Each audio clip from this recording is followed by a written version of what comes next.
qui étaient déçus de notre inefficacité professionnelle étaient obligés de prendre la direction de certains pays de la sous-région tels que le Nigeria, le Togo, le Ghana ou sais-je encore.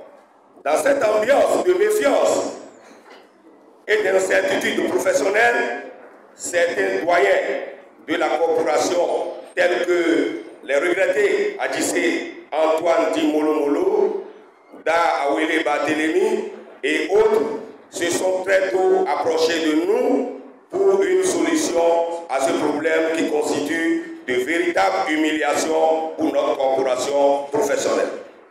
Même s'il y a quelques rares qui se débrouillaient, ils étaient combien pour résoudre véritablement ce problème de précarité préjudiciable aux automobilistes.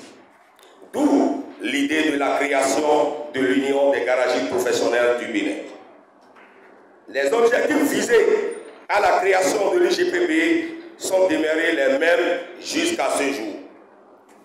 C'est d'ailleurs pourquoi ceux qui se trompent de groupe et tentent de susciter une confusion au sein de l'Union n'arrivent jamais à créer le désordre, car l'UGPB est avant tout l'un des rares cruisers qui se battent non seulement pour la restauration de la corporation des garagistes professionnels du Bénin, mais aussi pour l'éducation, la formation et la modernisation des garages sur toute l'étendue du territoire national.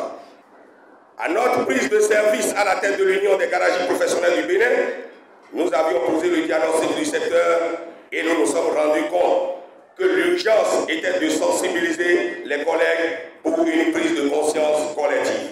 J'ai écouté le mot d'ouverture pour nous dire la synthèse du bilan de la gestion du président Justin. Ce qui m'a permis d'écouter beaucoup de choses, pour ne dire pas mal de choses, que déjà votre union a essayé de faire.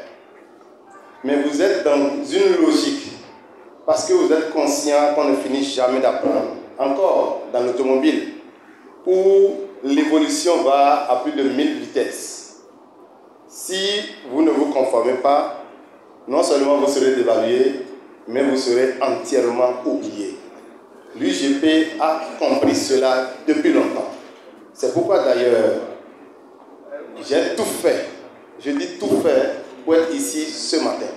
Il fallait être là de vos côtés pour saluer votre sens organisationnel, pour saluer également votre professionnalisme, parce que ça entre dans la vision du chef de l'État, de son gouvernement, voire professionnaliser les métiers. Vous en faites déjà, vous le faites très bien. Nous devons vous accompagner. Nous avons vu votre thème pour l'Assemblée ordinaire de ce jour. Mais nous sommes là ce matin pour vous dire de vous mettre à l'aise. De vous mettre à l'aise avec l'avènement de la Chambre de métier et des différents programmes que nous envisageons déjà. Vous aurez des solutions à vos préoccupations.